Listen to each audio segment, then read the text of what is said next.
আচ্ছা, আমাদের যখন অতিরিক্ত যখন খিদে পায় তখন দেখবে পেটটা কিন্তু গুড়গুড় করে বা পেটটা একটা টান অনুভব করা হয়, যেন মনে হয় বাইরে থেকে কেউ শুনে নিল যে আমার এই টানটা, খিঁচটা।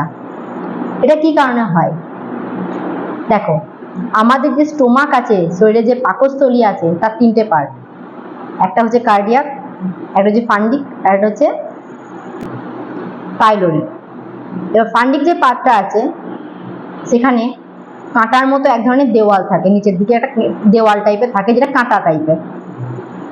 এবার যেটার নাম হচ্ছে রুজি। এবার এর কাজটা কি, আমরা যে ধরনের খাবারগুলো খাই সব তো একেবারে ডাইজেস্ট হয় না, মিনিমাম 3-4 ঘন্টা লাগে ডাইজেস্ট হতে। খাবারটা প্রথমে গ্রাসনালীতে, তারপরে গিয়ে স্টোমাকে, তারপরে ক্ষুদ্রান্ত, এরকম ভাবে কিন্তু আস্তে আস্তে যায়। মাঝে প্যানক্রিয়াস আছে, তারপরে লিভারের কিছু ফাংশন আছে, এইভাবে কিন্তু জায়গা, এইভাবে কাজটা কিন্তু হয়ে থাকে।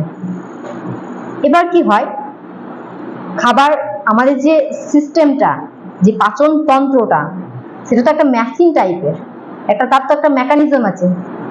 এবার প্রত্যেকটা কিন্তু আলাদা আলাদা পার্ট আছে। খাবারটা আস্তে আস্তে টুকরো টুকরো করতে করতে লিকুইড টাইপের করে খাবারটাকে, তারপর ব্লাডের সঙ্গে মিশে সেটা ঊর্জা হোক বা সেটাকে শক্তি রূপে শরীর গ্রহণ করে। এবার এই রুজি কি করে, যে মোটা মোটা যে খাবার, যেটাকে ব্রেক করা হয়নি, যেটাকে ভাঙা হয়নি, সেগুলোকে আটকে রেখে দেয়। তারপর আস্তে আস্তে যেগুলো ছোট ছোট অংশ ভাগ হয়েছে সেগুলোকে বাইপাস করে চলে যায়। এবার যখন স্টোমাকে, যখন ওই কার্ডিয়াক পার্টটা, যখন খাবারটা যখন শেষ হয়ে যায়, তখন যে কাঁটার মতো যে দেওয়ালটা, সেটা উপরের দিকে উঠে চলে আসে, আর পেটের স্টোমাকটাকে খিচে ধরে থাকে, মানে টেনে ধরে থাকে, যে আমাকে খাবার দাও। খাবারটা পাওয়ার জন্য সে উপরে উঠে চলে আসে। আর তখন আমাদের পেটে একটা টান অনুভব হয়, আর এমন টান অনুভব হয় যেন মনে হয় যেন পাশের কেউ শুনতে পেয়ে গেল।